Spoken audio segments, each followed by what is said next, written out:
Videos देखने के लिए सब्सक्राइब करें जनसत्ता.com, बेल आइकन दबाकर पाएं लेटेस्ट नोटिफिकेशंस। नमस्कार, जनसत्ता में आपका स्वागत है। मैं हूं दिग्विजय सिंह। चाहे हाथरस केस हो या कृषि बिल का विरोध, एनआरसी हो या फिर लॉकडाउन में कॉम्पिटेटिव एग्जाम्स कराने का मुद्दा, जब जब सरकार के किसी फैसले के विरोध में लोग सड़कों पर उतरते हों, चाहे वो आम लोग हों या फिर किसी राजनीतिक दल के कार्यकर्ता, उनकी समस्या हल हो या ना हो, उन्हें बदले में पुलिस की लाठियां जरूर मिलती हैं। अब यकीन ना हो रहा हो हमारी बात पर तो इन दृश्यों को देख लें और खुद फैसला करें।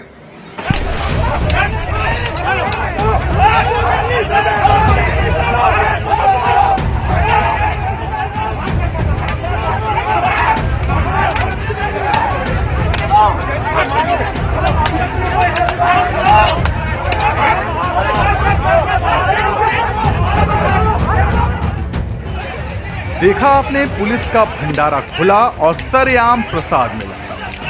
प्रसाद लेने वाले कोई और नहीं बल्कि वो राजनीतिक कार्यकर्ता हैं जो हाथरस केस के सिलसिले में सरकार पर सवाल उठा रहे हैं। अब कोरोना काल है तो जाहिर सी बात है सोशल डिस्टेंसिंग तोड़ने की सजा तो मिलेगी ही, बराबर मिलेगी। इसीलिए इन लोगों पर भी बरसे पुलिस के सैनिटाइज डंडे।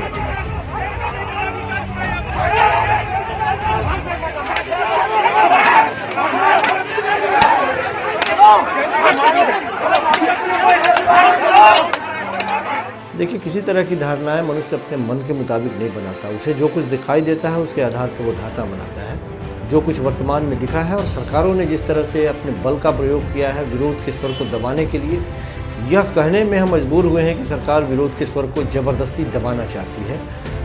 और दबाना भी किस तरह से चाहती है, वो डंडे के बल पर दबाना चाहती है।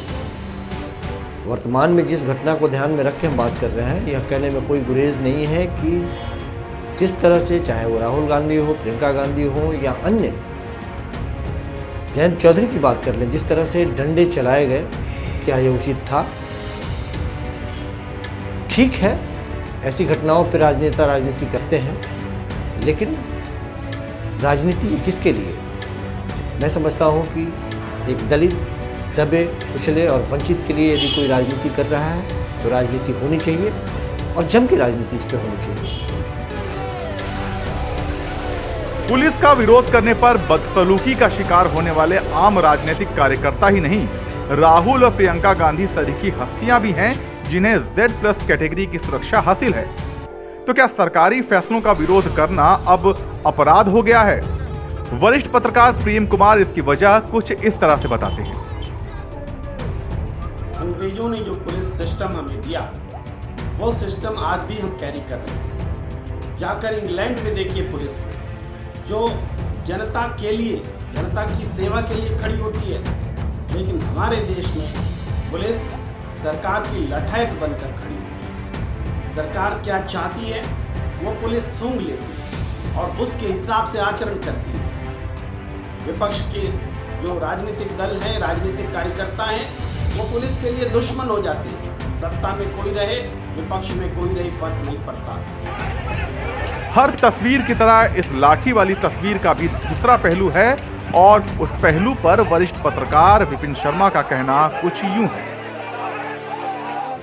हाथरस में जो लड़की के साथ हुआ वो बहुत ही दुर्भाग्यपूर्ण है और अगर विपक्ष हो या कोई भी राजनीतिक दल का हो या आम आदमी आवाज़ उठाता है तो उसको, सरकार को उनकी बात सुननी चाहिए। लेकिन सिक्के के दो पहलू होते हैं। दूसरा पहलू ये भी है कि बलात्कार के मामले और भी राज्यों में हो रहे हैं और अपराध महिलाओं के प्रति कम होने का नाम नहीं ले रहा। तो यहाँ पर जो सिलेक्टिव ऑपोजिशन होती है वो उसको लेकर एक शक शुमा उठता है कि क्या कारण है।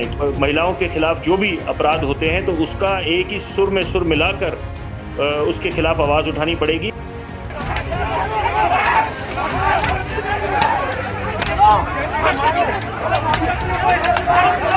विरोध करने वालों को मिलने वाले पुलिसिया इनाम पर ये थी हमारी रिपोर्ट, ये थी हमारे एक्सपर्ट्स की राय।